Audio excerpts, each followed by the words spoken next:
Seleb TikTok Nirwana Sele dikabarkan tewas terpanggang saat bekerja mengoperasikan kren di PT GNI. Kabar tewasnya Nirwana Sele ini pun ramai diperbincangkan warganet.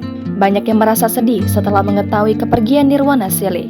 Lantas, siapa Nirwana Sele sebenarnya? Nirwana Sele adalah seleb TikTok yang rajin mengunggah konten saat dirinya bekerja.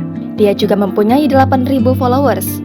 Postingan terakhir Nirwana Sele yang tewas terbakar di smelter PT GNI ramai diperbincangkan. Seperti yang diketahui, Nirwana, operator kren, tewas terbakar karena terkurung dalam kren saat peristiwa kebakaran smelter PT GNI. Unggahan terakhir Nirwana Sele memperlihatkan video singkat perjalanannya menuju tempat kerja. Dalam video tersebut, ia menulis, "Nanti saya ceritakan bagaimana rasanya berteman sama orang-orang Morowali Utara, Luwu, Palopo, Pinrang, Toraja, Bali, Mamuju, Jawa, Poso, Bone, Sopeng, Sidrap, Wajo, Mori, Makassar, Pangkep, Maron, Baru, Palu, dan Cina." Dalam unggahan tersebut, Nirwana menegaskan pentingnya saling toleransi antar perantauan. Dilansir tribunjateng.com, dari berbagai sumber, ledakan tungku di smelter terjadi pada Kamis 22 Desember dini hari. Nirwana yang sedang berada di kren terjebak karena tak menemukan jalan keluar. Akibatnya Nirwana terpanggang di lalap si jago merah.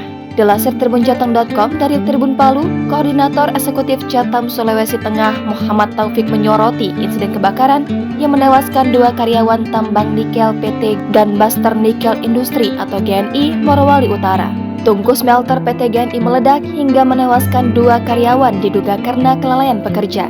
Kedua korban tewas itu terjebak dalam kobaran api hingga hangus. Korban diketahui bernama Nirwana Sele, operator kren, dan satunya lagi bernama Made. DPRD Morowali Utara, Muhammad Safri, menilai kecelakaan yang terjadi Kamis lalu harus diinvestigasi, serta perusahaan wajib untuk bertanggung jawab penuh atas kejadian tersebut. Muhammad Taufik meminta PT GNI seharusnya mematuhi aturan yang telah ditetapkan, terutama terkait standarisasi keamanan. Apalagi kejadian seperti ini bukanlah yang pertama kalinya. Jangan lupa subscribe, share, komen, dan like ya!